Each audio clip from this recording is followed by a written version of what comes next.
Today we tend to think of innovation in veterinary practice as being linked with rapidly developing technological changes, the Internet of Things, artificial intelligence, wearing technology and telemedicine, all impacting on the science and delivery of professional veterinary services. Now, I'm not qualified to comment on the clinical stuff, but throughout my career, veterinary practice owners have been at the forefront of innovative change in the business side of practice. The event which triggered my own career-long interest and involvement was a week-long residential course at the Henley School of Management arranged by the BVA back in 1968-69. During the following 50 years, I recall many initiatives which collectively had a major impact on the standards of service which the practicing arm of the profession was able to deliver for its clients and the animals under its care. Looking back, of course, they may seem small and perhaps insignificant, but at the time they were regarded by the veterinary establishment as major disruptive innovations which were feared as likely to damage the ethical standards and reputation of the profession.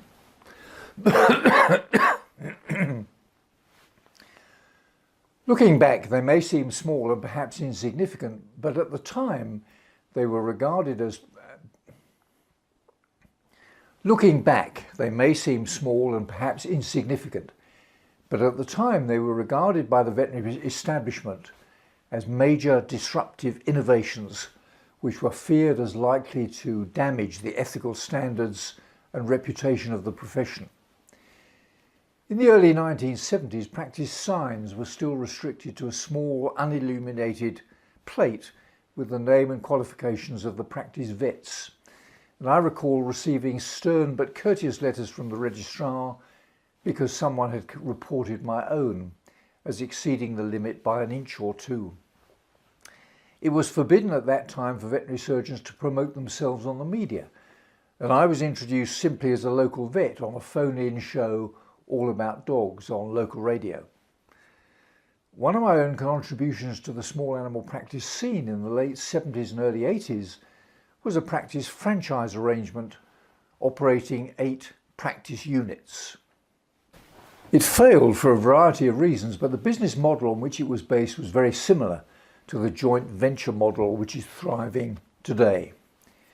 In the mid-1990s, it was becoming clear that sooner or later the college would accept that practice ownership could not be restricted to members of the profession, and after many months of planning, VPI, the first corporate practice in the UK, was launched in 1996.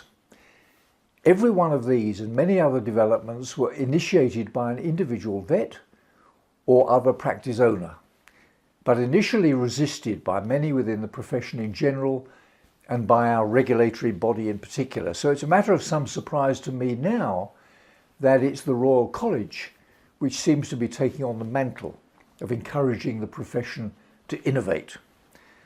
As I get older, the pace of change gets faster and faster. But as always, there will be those who make things happen, those who watch what's happening, and those who just wonder what the hell has happened. See you next time.